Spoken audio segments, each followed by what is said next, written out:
For more on Trump's remarks, we can cross to Washington, D.C. and speak with our correspondent, Fraser Jackson. So, Fraser, these were sort of kind of long posts there on social media. What else has Trump been saying? Yeah, well, we were waiting to hear from Donald Trump, who was at a UFC fight in Miami when the news broke that the deal had fallen through, that there was no deal on the table between Iran and the US.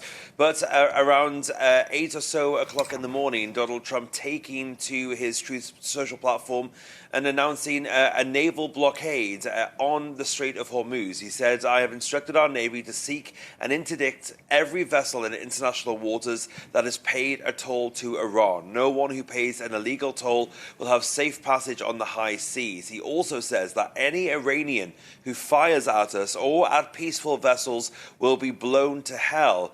And he then continued the military threats against Iran as well, saying, "Additionally, and at an appropriate moment, we are fully locked and loaded, and our military will finish up the little that is left of Iran." So Trump here looking to flip the tables on Iran and cause them the same kind of economic hurt that they've caused the rest of the world, chiefly by cutting off their oil exports. That, of course, is a key driver of Iran's economy, but also it's going to be cutting off any imports to the country as well, whether that be food or medicine or technology or something.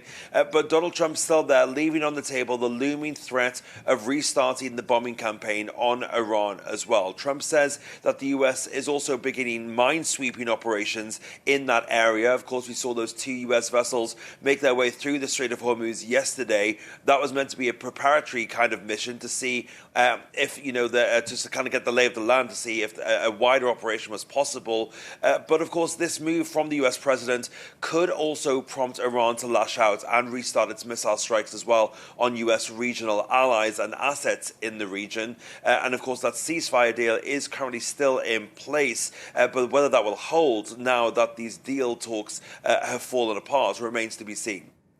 Right, Fraser, as you mentioned there, this does call into question what happens to this ceasefire that's going on. What are the wider implications for the U.S. with all of this that's been happening?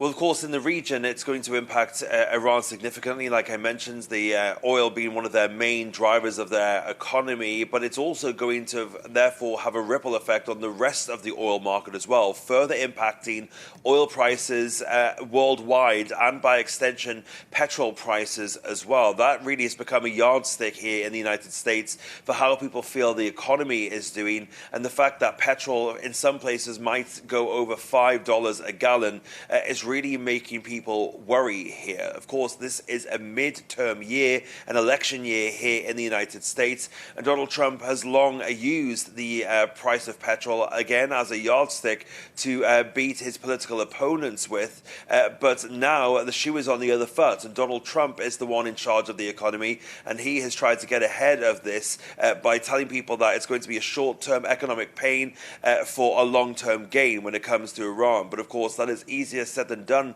when people are feeling the pinch in their pockets, and we'll see whether they take that out on the Republicans at the voting stations when we get to the midterms in November. Fraser, thank you so much for keeping us updated on this. That's our correspondent in Washington, Fraser Jackson.